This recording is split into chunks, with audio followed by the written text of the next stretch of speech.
Hello friends. तो इस video में हम बात करने वाले हैं हिंदी साहित्य का जो फर्स्ट चैप्टर है जयशंकर प्रसाद जी का, उसकी जो दूसरी कविता है सेकेंड पोयम कार्नेलिया का गीत। कार्नेलिया का गीत जो है उसमें मैं आपको बता देना चाहती हूँ सबसे पहले कि यह चंद्रगुप्त नाटक से लिया गया है और इससे पहले जो देवसेना का गीत था वो लिया गया था स्कंदगुप्त नाटक से। ठीक है, तो सबसे पहले मैं आपको यहाँ इंट्रोडक्शन दे देती हूँ कि कार्नेलिया कौन थी। तो कार्नेलिया सिकंदर के सेनापति सेल्यूकस की बेटी थी। वह यहाँ पर भारत के बारे में कुछ बातें कह रही है जिसका वर्णन इस कविता में किया गया है। चलिए शुरू करते हैं। इससे पहले मैं आपको इसको रीड करके शब्दार्थ बता दूंगी। अरुण यह मधुमय देश हमारा, जहाँ पहुँच अनजान क्षितिज को मिलता एक सहारा। सरस तामरस गर्भ विभा पर नाच रही तरु शिखा मनोहर। छिटका जीवन हरियाली पर मंगल कुमकुम सारा। लघु सूर धनु से पंख पसारे शीतल मलय समीर सहारे। उड़ते खग जिस ओर मुँह लिए किए समय निर्निज प्यारा। बरसाती आँखों के बादल बनते जहाँ भरे करुणा जल। लहरें टकराती अनंत की पाकर जहाँ किनारा। हेम कुंभ ले उषा सवेरे बढ़ती ढुलकाती सुख मेरे। मदिर उगते रहते जब जगकर रजनी भर तारा। ठीक है, इसकी अपन पहले शब्दार्थ देख लेते हैं।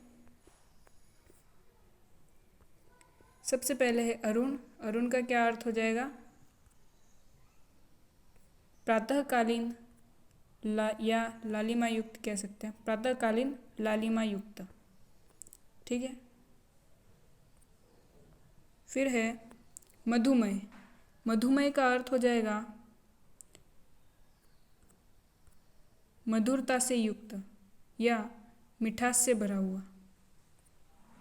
फिर है क्षितिज। क्षितिज क्या होता है?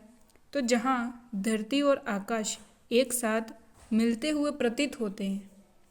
वास्तव में तो धरती और आकाश नहीं मिलते हैं, परंतु हमें ऐसा दिखाई देता है जैसे धरती और आकाश मिल रहे हो, इसे हम कह देते हैं क्षितिज। फिर है विभा। विभा का अर्थ हो जाएगा कांति। ताम्रस का अर्थ हो जाएगा कमल। फिर है मंगल। मंगल का अर्थ हो जाएगा यहाँ पर शुभ या कल्याणकारी। कुमकुम का अर्थ हो जाएगा अबीर। सूर्यधनु का अर्थ हो जाएगा इंद्रधनुष। नीड़ का अर्थ हो जाएगा घोंसला। मलय समीर का अर्थ है चंदन की सुगंध लिए हुए हवा। मलय का अर्थ होता है चंदन और समीर जो है वो हवा का पर्यायवाची है। फिर है हेमकुंभ। इसका अर्थ होता है स्वर्ण कलश, सोने का कलश। फिर है मदिर। यहाँ मंदिर नहीं है, यह है मदिर। मदिर का अर्थ होता है नशे में अर्थात मस्ती में। फिर है रजनी। रजनी का अर्थ हो जाता है रात्रि या रात, जिसे हम कह सकते हैं। आइए शुरू करते हैं कविता। सबसे पहले है अरुण यह मधुमय देश हमारा, जहाँ पहुँच अनजान क्षितिज को मिलता एक सहारा। यहाँ पर कार्नेलिया जो है वो सिंधु नदी के किनारे एक वृक्ष के नीचे बैठी हुई है और भारत की महत्ता का वर्णन करती हुई वो गा रही है कि यह भारत देश कितनी मधुरता से भरा हुआ है, कितनी मधुरता लिए हुए है और यहाँ पर कितनी लालिमा फैली हुई है। प्रातःकाल का समय है, वृक्षों की ऊंची ऊंची सुंदर चोटियों पर सरस सुनहरी आभा फैली हुई है। एक अलग ही चमक वहाँ पर व्याप्त है। यह मनोरम भारत देश सबको आश्रय देता है। हमारे भारत देश में कई बार लोगों को आश्रय दिया गया है, इसलिए यहाँ पर ये बात कही गई है।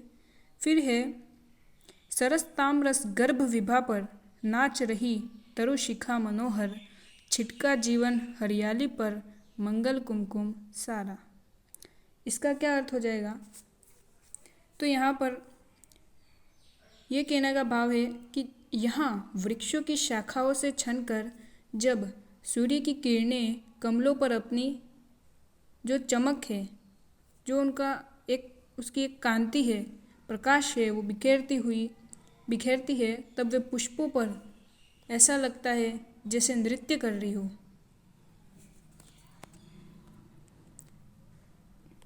जैसे कोई पेड़ की इस तरह की कोई अगर आप शाखा बना देते हैं और जब सूर्य की किरणें वहाँ पर पड़ती है तो ज़मीन पर हमें कुछ इस प्रकार का ऐसा थोड़ा थोड़ा दृश्य दिखने लगता है, लाल लाल का। वो मनोरम जो दृश्य है उसका यहाँ पर वर्णन किया गया है। ठीक है। फिर है लघु सूरधनु से पंख पसारे, शीतल मलय समीर सहारे, उड़ते खग जिस और मुँह किए, समझ निड़ निज प्यारा। इसका क्या अर्थ हो जाएगा कि यहाँ चारों ओर जीवन का सुंदर, सरस, मनोहारी, जो मन को हल्ले ऐसा रूप दिखाई दे रहा है जैसे सभी और सौभाग्य सूचक रंग अर्थात कुमकुम फैला हो। यहाँ प्रातः काल की शीतल मंद सुगंधित पवन बह रही है। ये कुमकुम सारा तक हो जाएगा इसका अर्थ। नेक्स्ट की बात अब अपन आगे करते हैं। लघु सूरधनु का वर्णन मैं अब कर रही हूँ कि कार्नेलिया आगे गाते हुए कहती है कि यहाँ पर प्रातःकाल की शीतल ठंडी सुगंधित मंद हवा चल रही है। आकाश में पक्षी अपने पंख फैलाकर उड़ते हुए ऐसे लग रहे हैं जैसे वे छोटे छोटे इंद्रधनुष हो। यहाँ पक्षी भी भारत की ओर अपने प्यारे घोंसलों को मानकर यहाँ पर उड़ते हुए चले आते हैं, अर्थात उनको यह देश अपना घर लगता है। जिस प्रकार हमारे भारत देश में कई लोगों को आश्रय दिया गया, कई लोग इसे अपना घर समझते हैं, उसी प्रकार यहाँ पर जो पक्षी हैं वे भी इसे अपना घर मानते हैं, अपना आश्रय यहाँ पर लेते हैं। और ठीक है, फिर आ जाता है बरसाती आँखों के बादल बनते जहाँ भरे करुणा जल, लहरें टकराती अनंत की पाकर जहाँ किनारा। इसका क्या अर्थ हो जाएगा? तो इसका अर्थ हो जाएगा कि यहाँ पर कार्नेलिया जो है वो हमारे भारत देश की विशेषता बताती है, और वो विशेषता बताते हुए हमारे भारत देश के बारे में क्या वर्णन कर रही है वह अपने गीत के माध्यम से बताती है कि यहाँ के निवासी करुणा और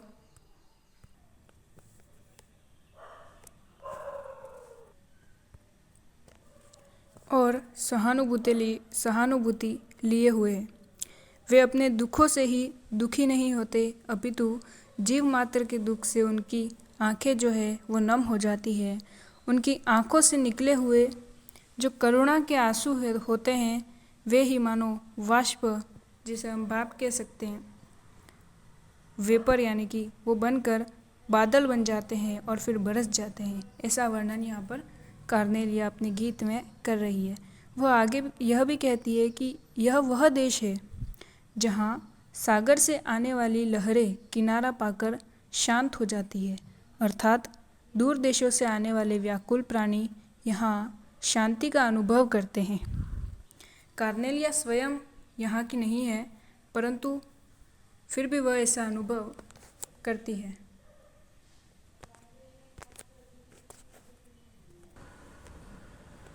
कार्नेलिया यह कहती है कि यह जो देश है वो दुखियों को शांति प्रदान करने वाला है।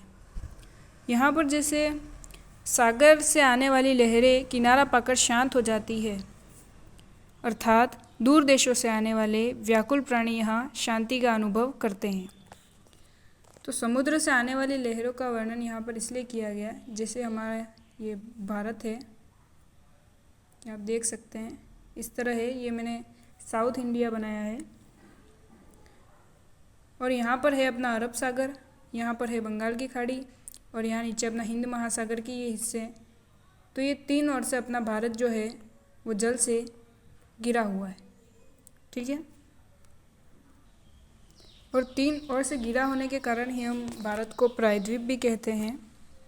तो इसलिए यहाँ पर कहा गया है कि ये जैसे हमारा हमने अभी ये साउथ इंडिया बनाया, तो यहाँ पर तीनों ओर से समुद्र की लहरें आती है और यहीं पर अपना किनारा पाकर के शांत हो जाती है। अर्थात यहाँ पर कहने का ये तात्पर्य है कि यहाँ पर जो प्राणी बड़े ही व्याकुल होते हैं, चिंतित होते हैं, उन्हें भी यहाँ पर आकर के अशांति से शांति प्राप्त हो जाती है, क्योंकि यहाँ का जो वातावरण है वह बड़ा ही मनोरम है, ठीक है।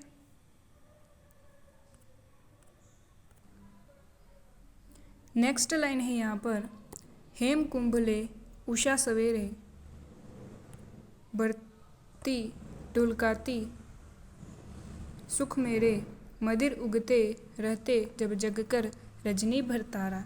इसका यहाँ पर क्या अर्थ है? तो इसका अर्थ हो जाएगा कि कार्नेलिया अपने गीत में आगे वर्णन करते हुए कहती है कि प्रातः काल अर्थात सूर्योदय का जब समय होता है, सुबह का समय, उस समय उषा का आगमन होता है। तो वह ऐसे लगता है मानो सूर्य रूपी स्वर्ण कलश। यहाँ पर जो सूर्य होता है उसे स्वर्ण कलश कह दिया है। तो कार्नेलिया कहती है कि मानो सूर्य रूपी स्वर्ण कलश से सुख की धारा बिखर रही हो, ऐसा अनुभव होता है। उस समय पूरी रात जागने के कारण तारे फीकी चमक से उगने लगते हैं।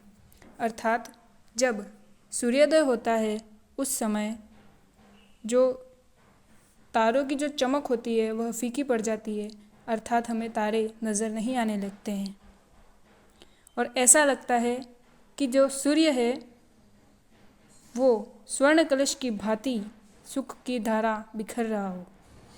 ऐसा वर्णन कार्नेलिया करती है अपने गीत में और यहाँ पर वह हमारे भारत देश की महिमा का बखान कर रही है, हमारे भारत देश की सुंदरता का वर्णन कर रही है।